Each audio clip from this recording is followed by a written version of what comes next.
Good morning, everyone. We really appreciate you all being here with us and hope you are excited for today's webinar on gut health. We have an amazing class prepared for you today. My name is Myra Chen, and I'm your host and moderator for today's webinar. Here at eLotus, we have been hosting educational courses for over 3 decades, and we are so proud to be your trusted source for premium CEU content with over 200 speakers, 700 courses, and 3,000 hours of CE.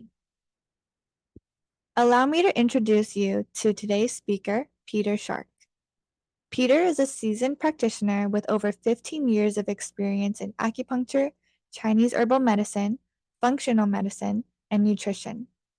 Through personalized treatment plans and lifestyle modifications, he has helped countless patients restore their health and quality of life, many of which has seen with improved blood work and reduced medication dependency.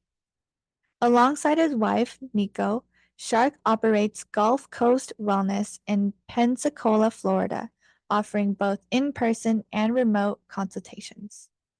Outside of work, he enjoys surfing, gardening, and studying permaculture design. How many of you feel it's really difficult to treat patients with gut problems? Please type yes into the chat room if you feel that way. Also, what do you think is the hardest thing about treating patients with gut issues? Please let us know what you find difficult in the chat room. Well, we hope today you will learn how to effectively treat the gastrointestinal system with today's webinar, Integrative Approaches to Gut Health Through Acupuncture, Herbs, and Functional Medicine with Peter Shark, sponsored by Evergreen Herbs. We are going to do a deep dive into the intricate landscape of gut health as Shark integrates anatomy, physiology, and nutrition with the ancient wisdom of acupuncture and herbal medicine. This class will help you gain practical skills and interdisciplinary insights to holistically address gastrointestinal issues and contribute meaningfully to integrative healthcare. For our new attendees joining us, let me familiarize you with our webinar room. Please set your chat from hosts and panelists to everyone. That way everyone can be part of the conversation. To ask questions during the webinar, use the Q&A box so the questions remain separate from the chat room. And lastly, the quiz. The quiz for CEUs will be available the next business day, late afternoon, for everyone with qualifying attendance. Now, let's get started with today's webinar and welcome Peter Shark.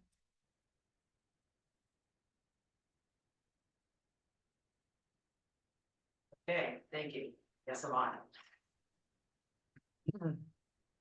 Okay, so before we get into the PowerPoint, I just wanted to get in a sense of what brought people to this class. If you have particular patients that you're having trouble with, you're just looking for general knowledge or an overview, or if there's something specific that you're struggling with in the digestive arena, if you could pop that in the chat for me, that would help me during the day to hopefully address the most important areas for you. And while you're doing that, let me just say we're also going to do a lot of cases today, hopefully, but it's going to depend on you. So please do a brief write-up of anyone you're struggling with so that we can cover them in the case section. And hopefully we can work through that together as a group. And that will really help to cement this knowledge and help you see how to actually implement it, because we're going to go through a lot of physiology and diagnosis and treatment, but then putting it together is a different thing. You can have all the pieces and still not understand how to implement or what order. Okay, everything that people have said, I think we are going to cover here. Yeah, we're going to talk about neurological stuff. We're going to talk about gluten. We're going to talk about SIBO. We're going to talk about complex things and what testing is useful. We're going to talk about fatty acids, bloating,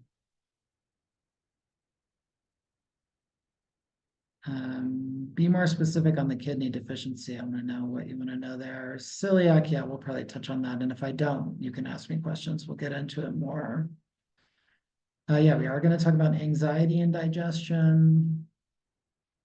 We'll talk about people who can't tolerate vegetables, IBS. I don't have anything in the slides about gut health and skin breakouts, but yeah, we can definitely talk about that. There's a connection. We are going to talk about leaky gut, ulcerative colitis. If I forget to mention diverticulitis, just put a question in the chat. Definitely IBS and reflux are in there. Massa fermentata is sourdough. Okay, leaky gut, Crohn's, infectious processes. We'll touch on that a little bit. GI and shingles. Okay, there's nothing in the slides about shingles, but I'll try to connect that in. Okay, I think I have a good idea. So let me share my screen here. And everybody see that. Everybody have the slides up? Okay, great. Good. And hopefully my audio is okay. I am traveling. Oh, so I need to make some corrections to my bio.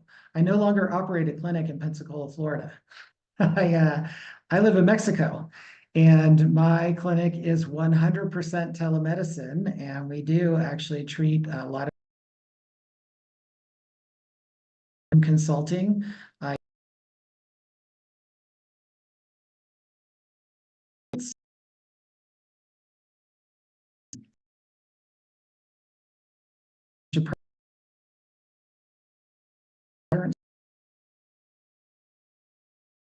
We've had a lot of success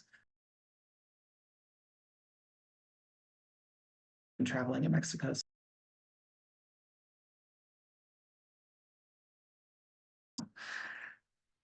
Okay.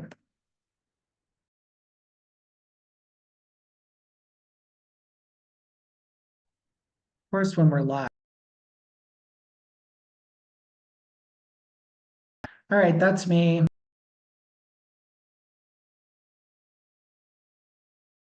I woke.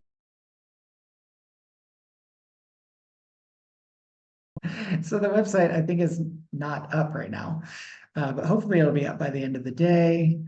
You can email me. Feel free to email me questions about patients. I'm happy to chat with you if I can. And this is my office phone number, which you can text, and patients can text me directly.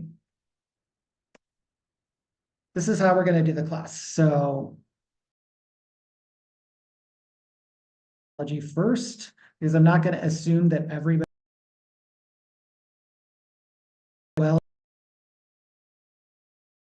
do well.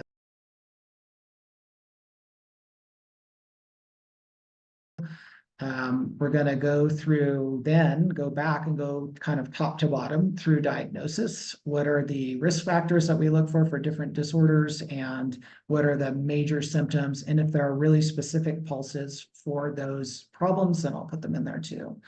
And then in the third part, we're going to talk about treatment. So hopefully with physiology and diagnosis before lunch, if we can get through them, then we'll come back and talk treatment.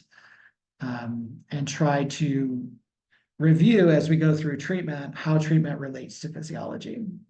So we are going to talk some in Chinese medicine terms, but I think it's generally more useful when we're talking about digestion to really think about physiology and function of the organs.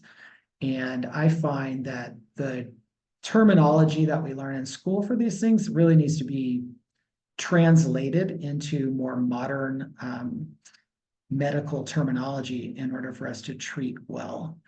So I'm going to do that through most of the class. And then the last quarter of the class, we'll do cases and talk about it. Well, you can't talk, unfortunately, on the webinar format, but you can type things in and we'll try to have a conversation as best we can.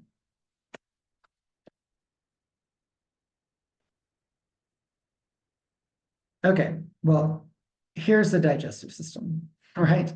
I wish there was a brain. I couldn't find a picture that had a brain along with the whole rest of it. There should be a brain here because it's a really important part. But here's the basics, right? Food goes in the mouth. It gets chewed up here. There's saliva, goes down the throat, into the stomach here. There's a lot of acid in the stomach, right? Then it comes out of the stomach into the small intestine, to the duodenum. Bile comes in, pancreatic enzymes and bicarbonate come in, and then this moves down the small intestine. This is where most of our nutrient absorption is occurring. And then we move to the large intestine, where we do a lot of our water absorption and stool formation, etc. Okay, and out. Hopefully everybody already knows that much. So let's start with the brain.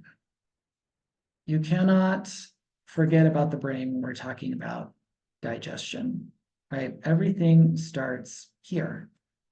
So in our body, we have two main branches of the autonomic nervous system, and you have to really know this if you want to do healing work with people. We have parasympathetic and sympathetic. It's really easy to confuse the terminology here. So this is what I imagine.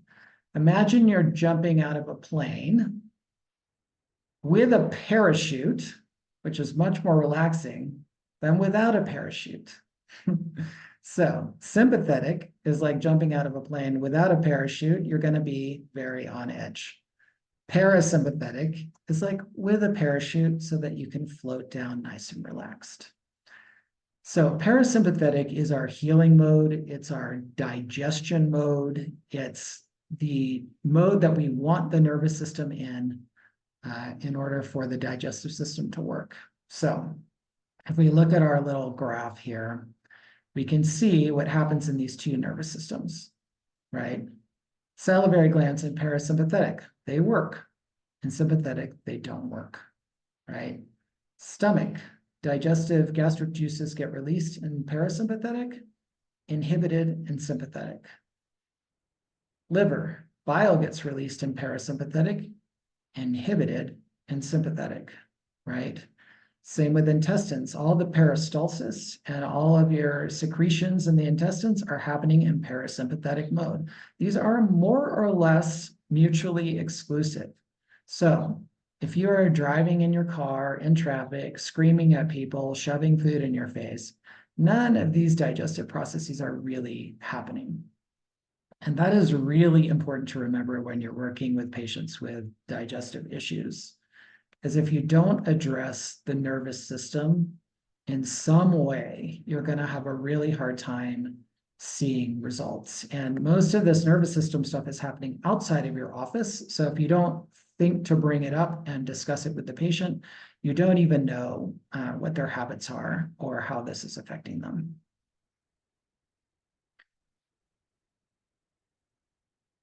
So let's start with the mouth. Important parts of the mouth are the teeth. You have to be able to chew your food, right? And some of these things are going to seem really obvious and simple, but I'm pointing them out because we sometimes forget to think about the simple things. So if somebody has a tooth problem, they can't chew their food well, that's going to affect their digestion.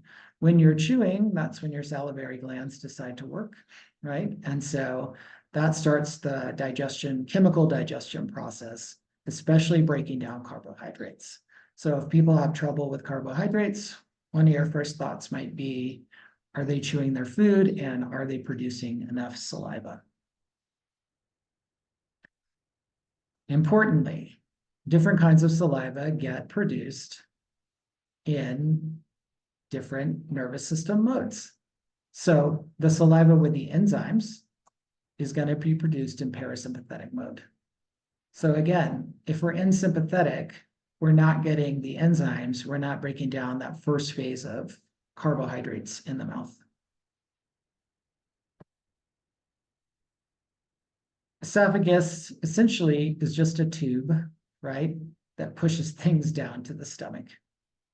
It doesn't do a lot other than that, but it has to go down and not up. And you have to have proper peristalsis and good innervation in the esophagus This is one place where you can see a reflection of vagus nerve function. If people are having trouble in the throat, things not going down, things getting stuck, I often start thinking about vagus nerve issues.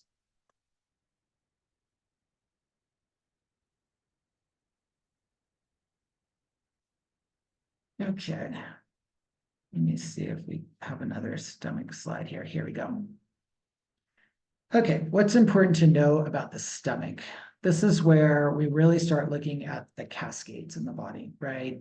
And so the brain and the mouth get forgotten a lot when we're talking about the stomach. So I just like to make sure that we spend a minute thinking about what is going on up there before we start focusing on where we usually see the symptom.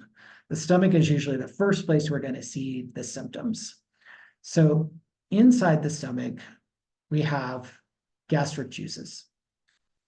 So the food comes down into the stomach, right? It comes down into the stomach, and the stomach is stimulated to secrete pepsinogen. Pepsinogen doesn't break down your food. You also make histamine in the stomach. Histamine will then trigger the hydrochloric acid production. Hydrochloric acid comes in, turns pepsinogen into pepsin. This is what breaks down your proteins. There aren't a lot of places in your gut where you can break down proteins into peptides or into amino acids. Your body doesn't do anything with protein. Protein is a big, long complex. It's folded over 1,000,000 times into a giant ball. It's basically unusable in this form. So it has to hit the pepsin HCl in the stomach in order to break these bonds apart into smaller pieces. If it's not in smaller pieces, it's basically useless to your body. Not only is it useless, but it becomes food for other things like bad bacteria in the gut. So we really have to have this first phase of digestion here in the stomach. So you have chemical digestion in the stomach, which is your HCl, pepsin, breaking apart the proteins into peptides and into amino acids. And then you have the mechanical digestion, which is the churning aspect of the stomach. So again, anytime we're talking about mechanical digestion, we're thinking about the nervous system because that's what controls mechanical digestion. So if you are finding patients that their food just doesn't go down, they've got gastroparesis, they've got a delayed stomach emptying, these are peristalsis related issues. So you want to be thinking about nervous system. Where it gets tricky with the digestion is the information that tells the nervous system to activate there is coming from the chemical situation. So mainly from the pH in the stomach. So if stomach acid is deficient and the pH isn't dropping to an acidic enough level, then the signal doesn't get sent to the brain to open up the bottom of the stomach and let the food go on in digestion so it will sit. So when things are sitting in one place, it can be either a deficiency in the chemical digestion, a deficiency in the mechanical digestion, or a combination of the two, creating kind of an endless feedback loop here. So I'm just going to check in on the chat here and see if there's anybody that seems lost yet. Okay. Good. It doesn't look like anyone's totally lost. Excellent. Okay. It's a little weird not being able to see your faces because I can't tell when you are gazing into the distance or you look terribly confused. Okay. If you're terribly confused, make sure to put something in the Q&A for me so that I can go over it. Okay. So after the stomach, we go into the duodenum. Next phase is bile. So bile, as we know, is made by the liver, and it is stored in the gallbladder, which is just like a big bag of bile that will pump a lot of it in at once when you eat. It is really essential, if at all possible, to keep your gallbladder because the liver produces bile in a little drip. It's not really capable of doing a big pump of bile at once, which will, if your gallbladder gets removed, will affect your fat digestion for life. You can supplement with bile supplements, but you will never get the same effect as if your body is actually regulating bile excretion. So bile is really important for several reasons. The main thing that it does is helps to break down your fats. So we have proteins, we have the beginning of carbohydrate digestion happening in the mouth and then continuing further down. We have protein digestion primarily happening in the stomach. And then we have fat emulsion starting to happen in the beginning of the small intestine. So fat, I have another picture here. No. Okay. Fat starts out in a big ball, right? Just like the protein, right? It's too big to do anything with.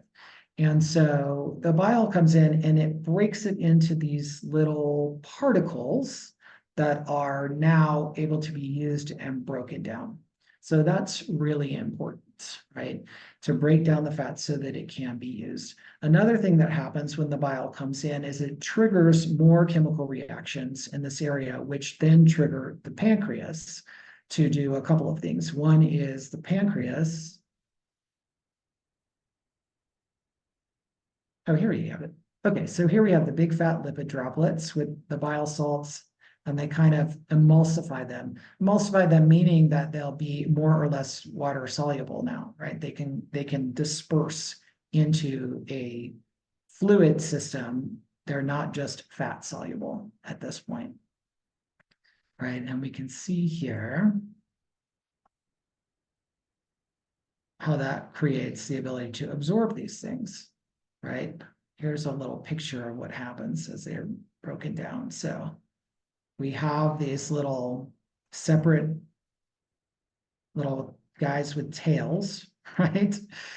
And the head is water soluble and the tail is not. So they form into these little balls and that allows them to go here into the bloodstream, which of course is mostly water.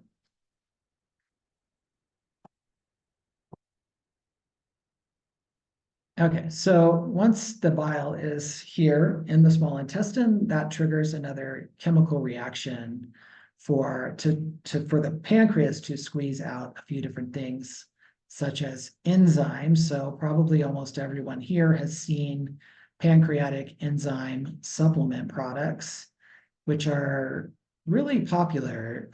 I don't use a lot of these products because most of the time I find that the problem, if someone's not making enough pancreatic enzymes, is actually further up stomach or gallbladder. And if you just correct that, then the pancreas can do what it's supposed to. The other thing that happens here in the pancreas is bicarbonate. So the stuff that's coming out of the stomach, in order for it to exit the stomach, it has to get really acidic, 1.5 to 3 pH, really low pH.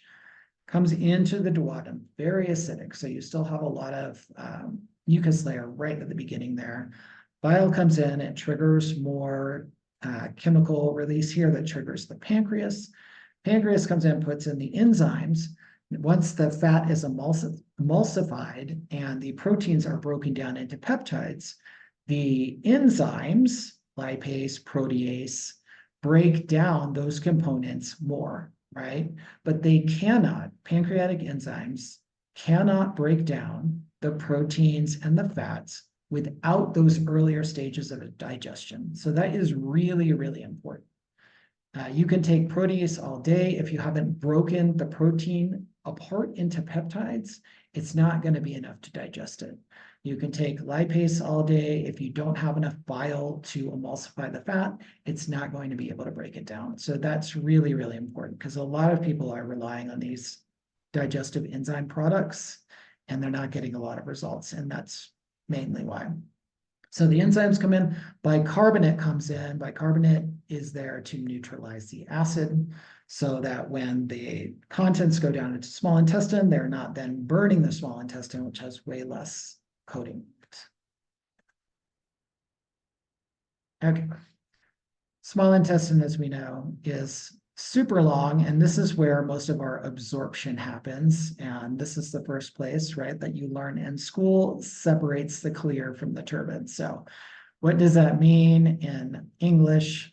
That means it absorbs the nutrients and lets the waste go on, right?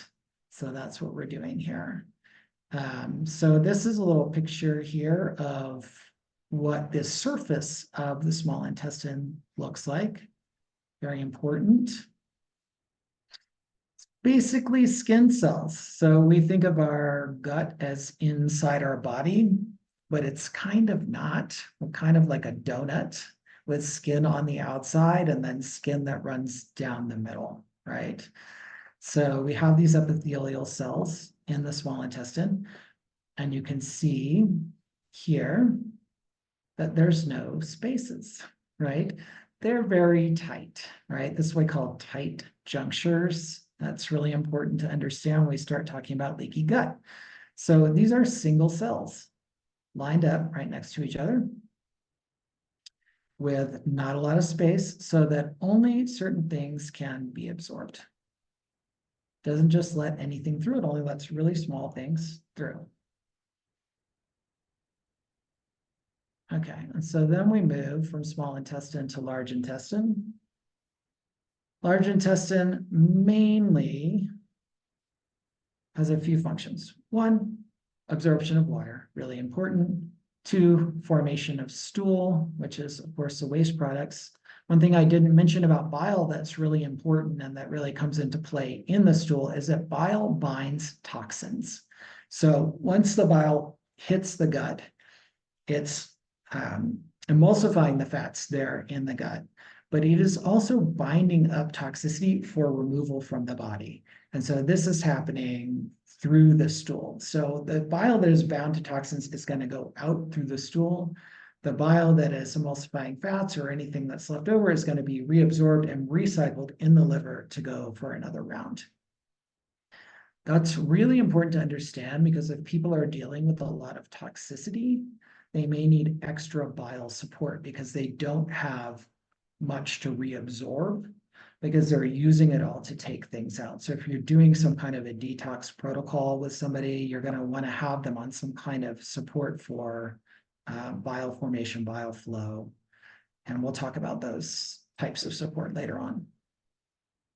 The other really important thing about your large intestine is this is the primary home of the majority of your gut microbiome. And really the majority, this is the home of the microbiome for your whole body, right?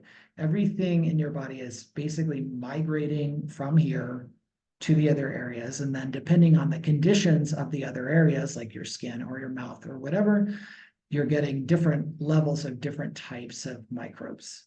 So I'm going to try to say microbes and not bacteria because it's not just bacteria. We're talking about bacteria, we're talking about fungi, we're talking about parasites, some of which are probably there to do something important for your body. Okay, so let's look at questions. High alkaline water, does it affect the acidity of the stomach? Well, good question. I cannot find any scientific evidence on this, but my guess is yes. I generally don't recommend alkaline water because I think that the reasoning behind alkaline water is completely fallacious. So the idea seems to be that if you drink alkaline water, your blood will be more alkaline, but there are a lot of stages in between your mouth and your blood. So that's not really how that works. If you're gonna drink alkaline water, I wouldn't drink it with food, because you really want your stomach to be acidic. So putting a base in your stomach when you're trying to acidify does not really help, So I'm not a big fan of alkaline water. If you have some great research as to why it's fantastic, then let me know because I haven't seen it. Okay, yeah, if you're doing questions, try to put them in the Q&A because it can be hard for me to scan the entire chat box for questions, but I'll try. Yeah, same with cases. Cases, please cut and paste into the Q&A so I can find them later when we get to cases. How do you correct disturbance to stomach and gallbladder bile dysfunction? We're going to get to that in treatment. Yeah, this is just physiology overview. So I just want to know if you have questions about function. Apple cider vinegar before eating. Yes, that improves acidity in the stomach. So that is one strategy, although a pretty mild, weak one.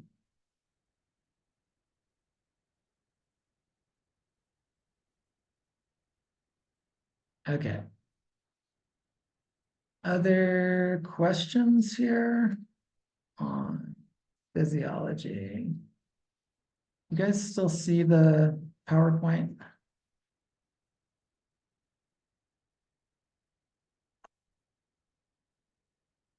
Okay.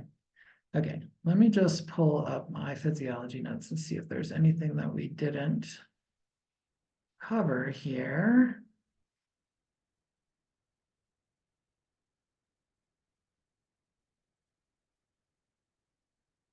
Go ahead and pop any other questions you have on physiology, and if you think they're dumb questions, don't worry. It's really, really super critical that we understand physiology before we move on. Is pH strongest in the morning? I actually don't know the answer to that question. Yeah, I don't really know what the background pH, what that cycle is like when you're not eating.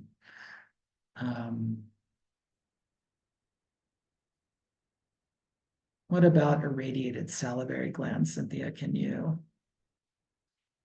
expand your question? Oh, I know what I left out in this physiology talk. We didn't talk enough about the vagus nerve. Okay, so let's go back up here. Okay. Yes, I kind of skipped over this. So let's look at this right here. This is super important as well. Vagus nerve is a cranial nerve. What is a cranial nerve? A cranial nerve is basically a projection of the brain. It's a nerve that comes straight out of the brain. So the vagus nerve is one really long nerve with a bunch of branches here that innervates most of our vital organs, all of our digestive organs. Okay. So this is really, really important. When we're talking about peristalsis, we're talking about mechanical digestion. We cannot forget about the vagus nerve. Frequently see swallowing problems with vagus nerve issues.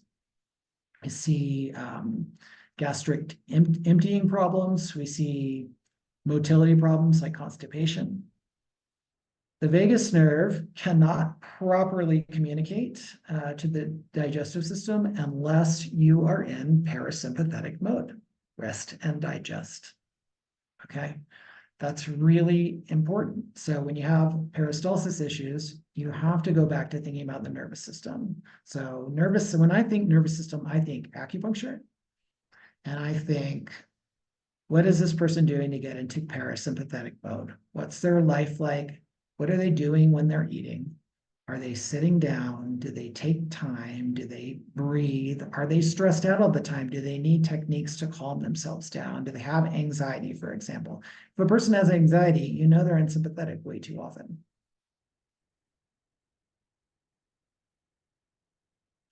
Okay, let me see what else questions we have. Oh, how to help patients with irradiated salivary glands. Okay, I think maybe when we get into treatment on the salivary issues, that will cover that. Does treating the neck help with the vagus nerve?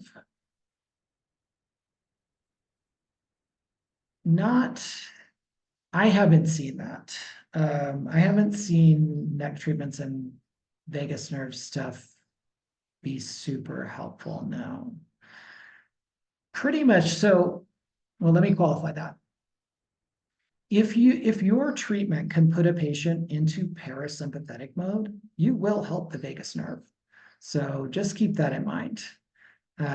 So if your treatment calms and relaxes them and puts them into that really easy, relaxed place. That in itself will help the vagus nerve. That in itself helps the healing process, even if you're not treating something directly. So everybody can do that.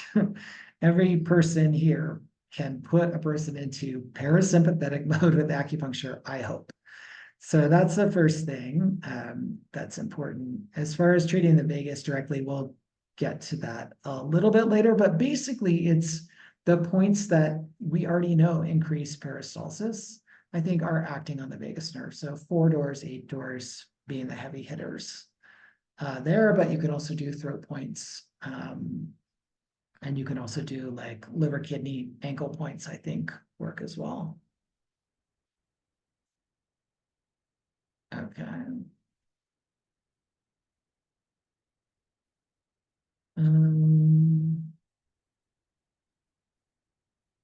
Can you cover when a patient is recovering from travel parasites and how to support patients' gallbladder? Yeah, we'll talk in the treatment about that. If I don't say enough about parasites, add another question in the Q&A later. Will taking a nap help with digestion? It can, sure, because you're resting. I mean, taking a nap compared to what? Is taking a nap better than running out the door? Definitely. No question there. Okay, question. How do you know which part of the nervous system is dominant when diagnosing the patient? Okay, we're going to do that in just a minute in diagnosis. So hopefully I will answer your question. And if it's not clear, ask something, ask me to clarify.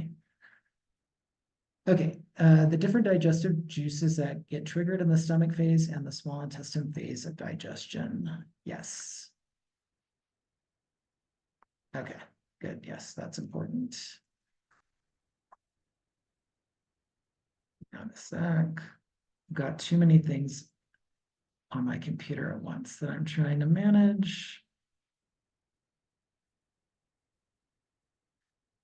Okay, let's make sure we got this clear. Let me find our stomach slide here.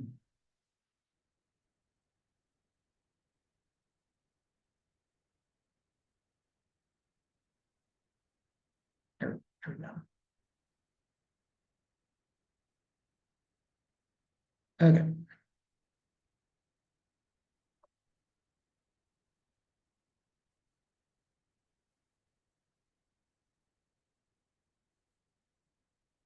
Okay, digestive juices. All right, so in the stomach.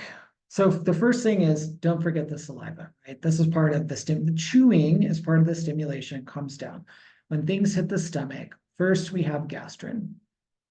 Gastrin stimulates histamine. I'm going to go through this twice. Okay, so just so we get it. Okay, gastrin stimulates histamine. So histamine stimulates a couple of things. HCl, hydrochloric acid, stomach acid, and intrinsic factor. So stomach acid is what is going to start the protein digestion process. Intrinsic factor, which I didn't mention before, so I'm glad you asked this question. Intrinsic factor, it helps you to absorb B12. So people that don't make intrinsic factor do not absorb B12 properly. That happens in the small intestine, but it doesn't happen without intrinsic factor. So that's a condition called pernicious anemia, which you will see on labs as extra big, hypochromatic, so less colored red blood cells. Or you may see a very large distribution in blood cell size, showing that some of them are extra big, right? So that's really critical. Some people who look like they have mental illness or other kinds of neurological disorders actually have pernicious anemia. So hopefully run basic CBCs on your patients. So what I want to point out here is that histamine is the trigger for both of these things, HCl and intrinsic factor.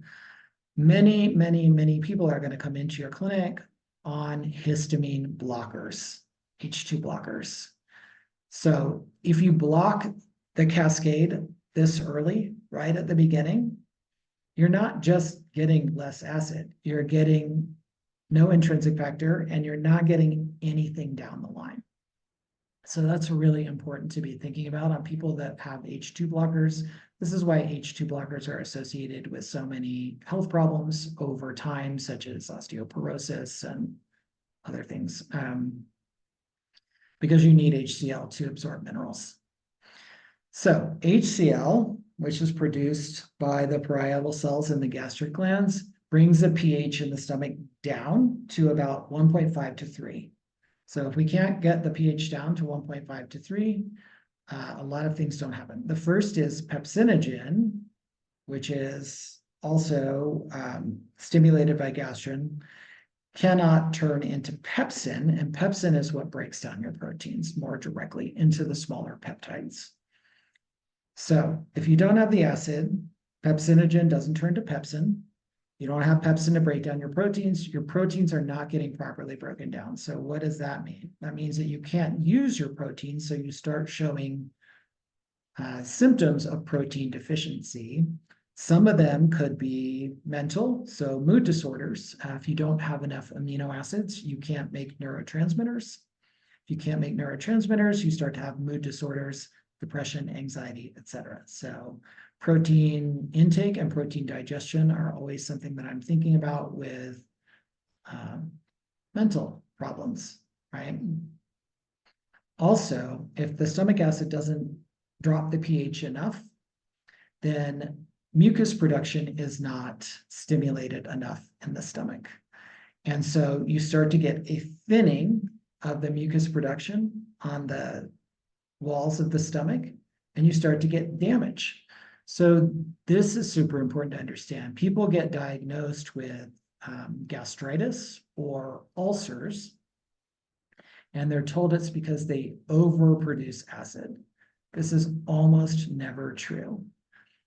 Usually what happens is there's been a chronic underproduction of acid over time that has led to the thinning of the protective mucus on the wall of the stomach, which allows the little bit of acid that is there then to burn through the walls and make either a lot of irritation, which is gastritis, whereas just the walls of the stomach aren't coated enough and they're just red and swollen like a sunburn, or ulcers where it's actually burning holes through that top layer of the stomach epithelium. So if you don't have enough HCl, you don't have enough mucus, and that's actually generally what leads. So there are other factors such as bacteria, but the bacteria that overgrows and creates that thinning on the stomach lining does not overgrow when you have enough acid. So again, we come back to underproduction of acid is the real issue.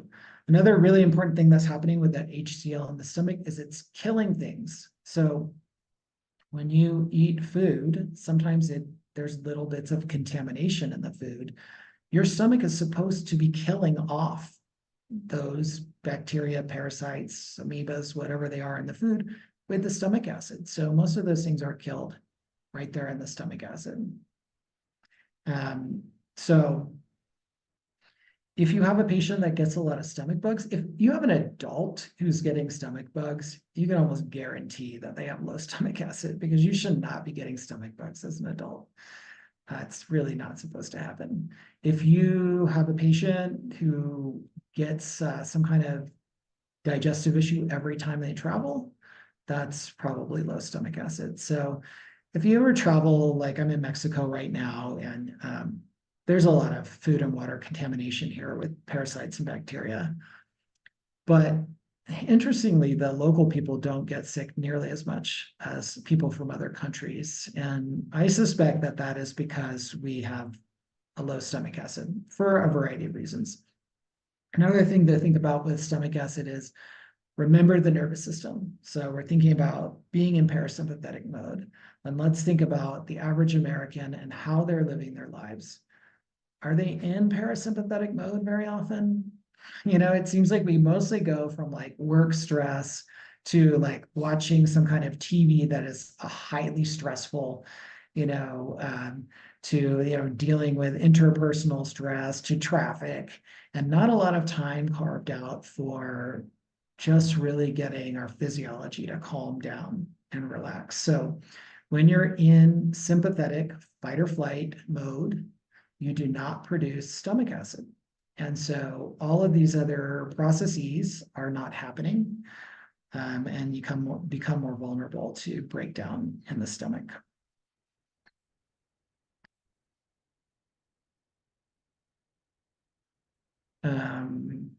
Okay, so let's see if there's anything else I want to say about mucus layers. Not really.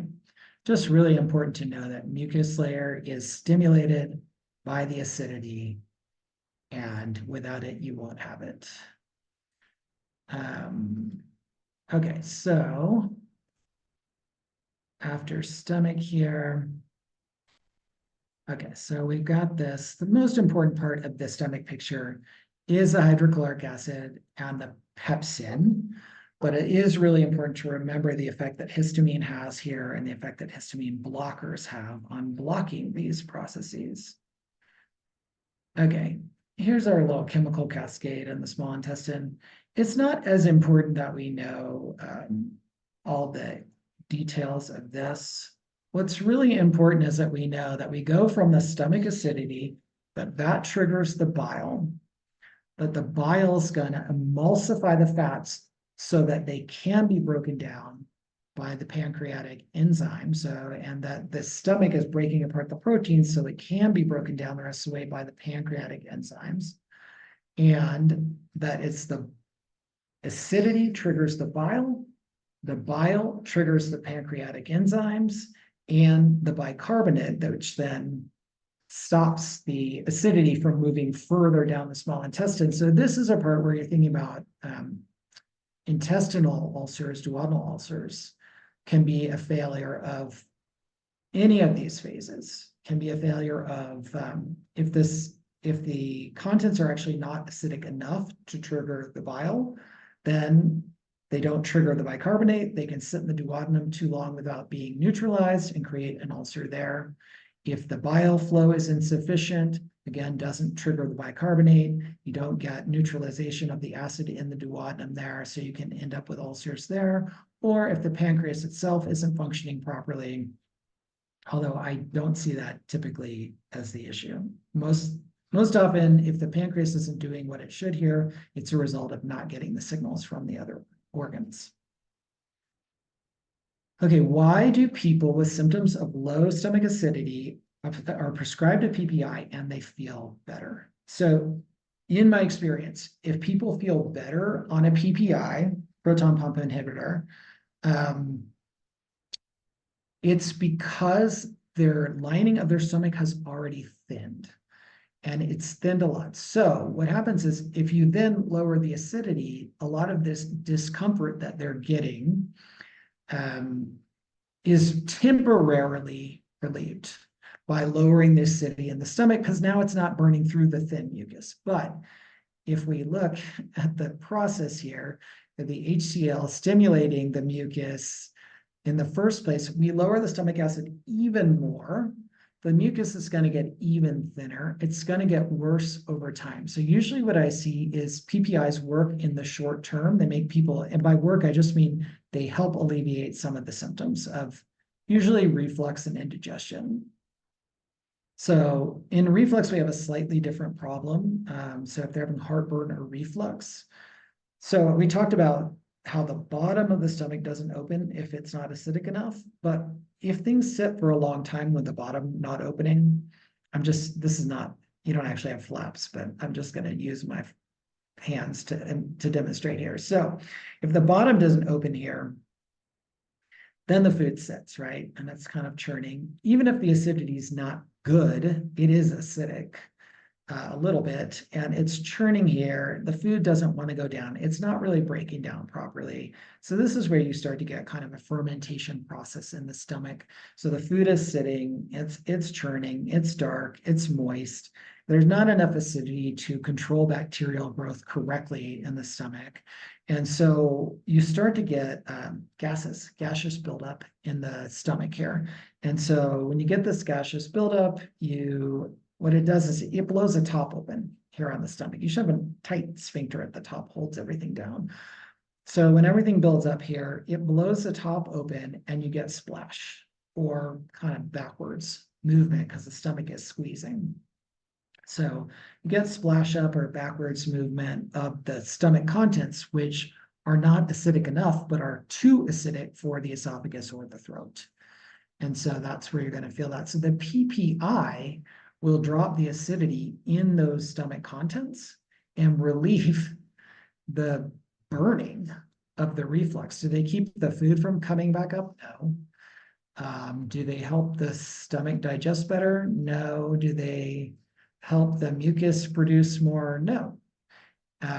If you actually have gastritis or an ulcer, sometimes it's appropriate to temporarily drop the stomach acid so the stomach lining can heal and then raise it. And we'll talk about that a little bit in treatment. But that's why they feel better. They feel better from the temporary lowering, but in the long run, it's going to create more problems. Okay, let me check in on Q&A. Okay, I think I answered the digestive juices, so hopefully you got that. If you didn't, let me know. Relationship between histamine issues. I'm curious about the relationship between histamine issues, anaphylaxis, allergies, and stomach histamine / digestive juice issues. Okay, so in the stomach, we are talking about H2 histamine, right? So there are different types of histamine. But this is not, as far as like people having seemingly high histamine in other parts of the body and issues in the stomach, high histamine or high stomach acid, I don't necessarily see a connection there. I haven't read any research about this. It's certainly an interesting question.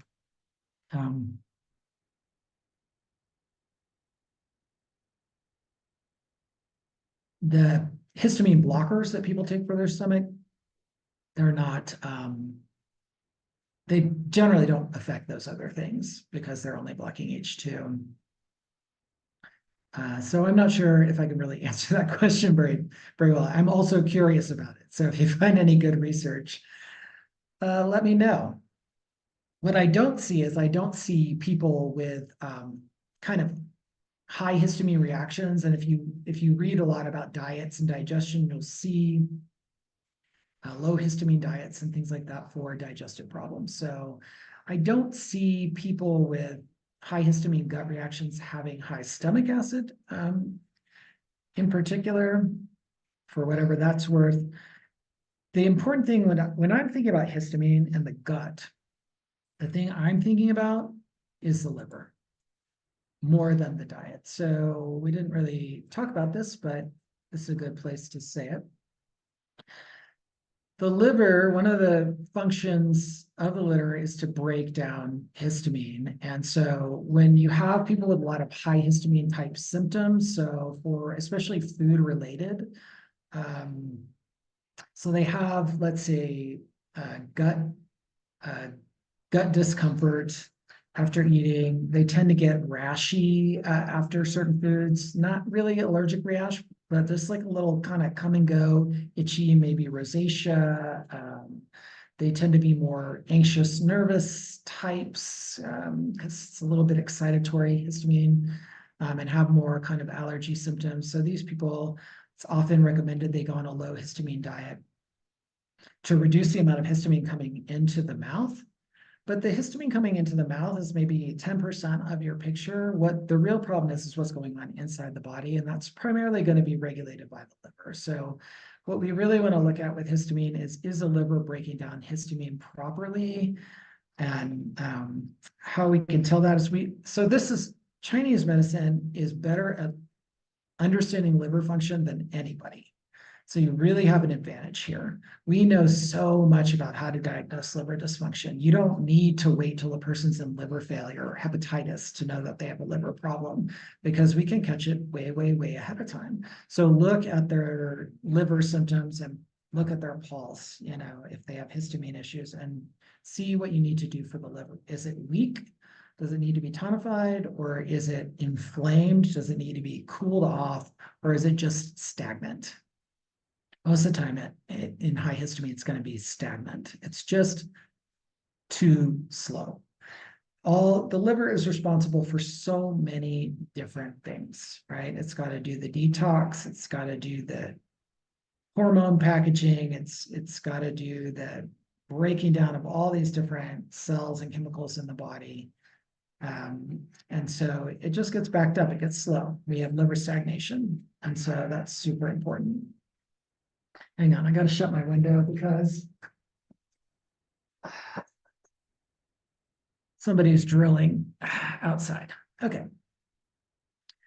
So I don't know if I answered your question, Elizabeth, but hopefully that was helpful. Is collagen or colostrum good for building gut lining? Yes, they both are good for building gut lining. In my opinion, nothing beats homemade bone broth. But those are good add-ons.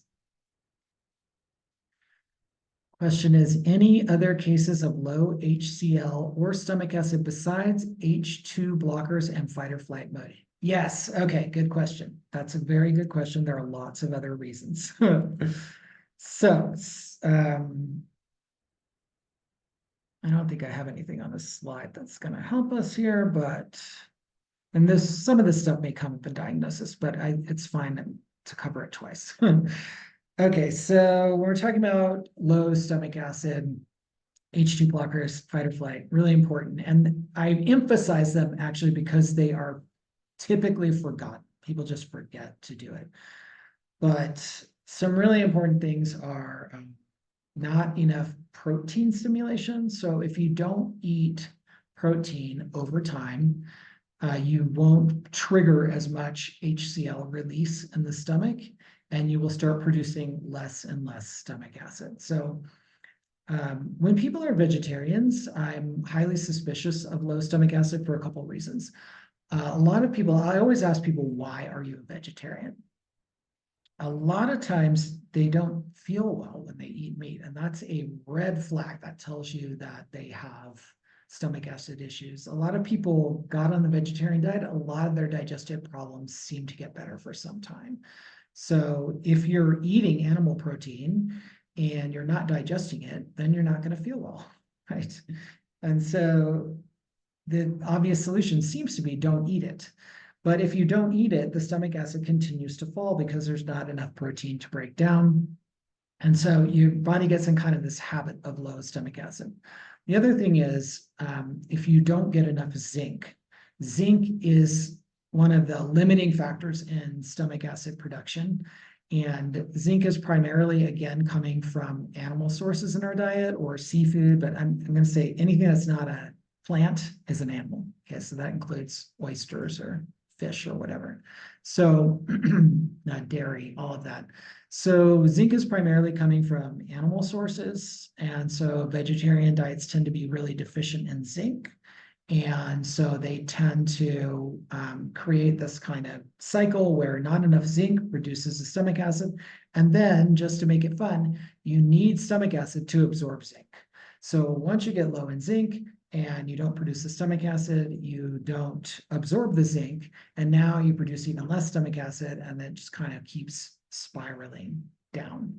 And so this is why we will supplement stomach acid with a lot of people, which we'll talk about in treatment, but you have to break the cycle sometimes by kind of just giving the gut a boost to do its functions. So that's another cause. Other reasons, probably a lot of other reasons. Low stomach acid is really, really common.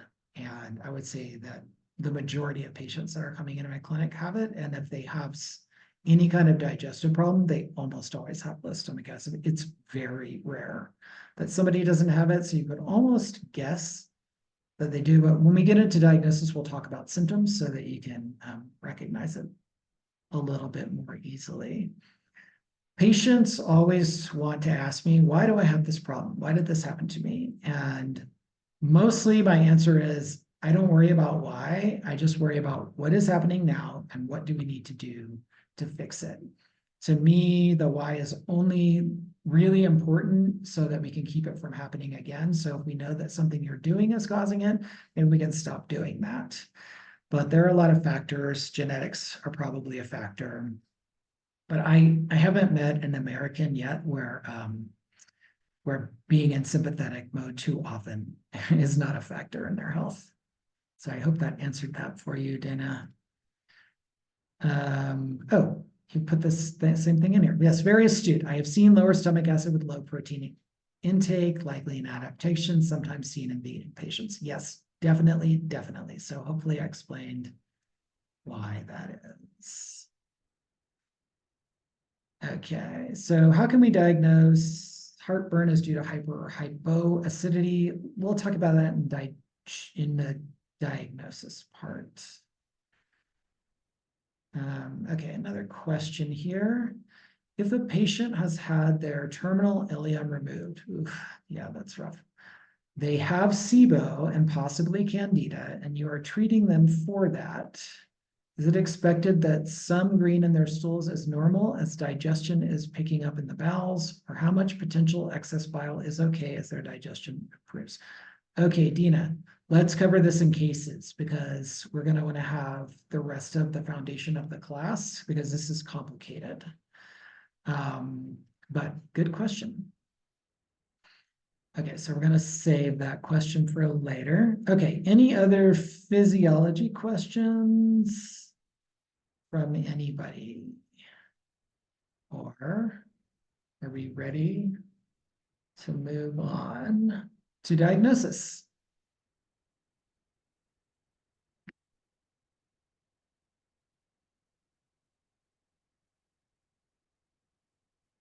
Okay, I think we're ready to move on. So why don't we take just a 5-minute break before we go into diagnosis so people can grab a drink or something like that. And that way we'll be ready to move on.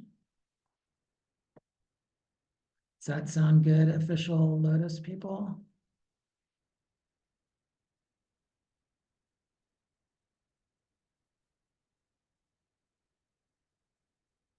Okay, let's see what I have here. I have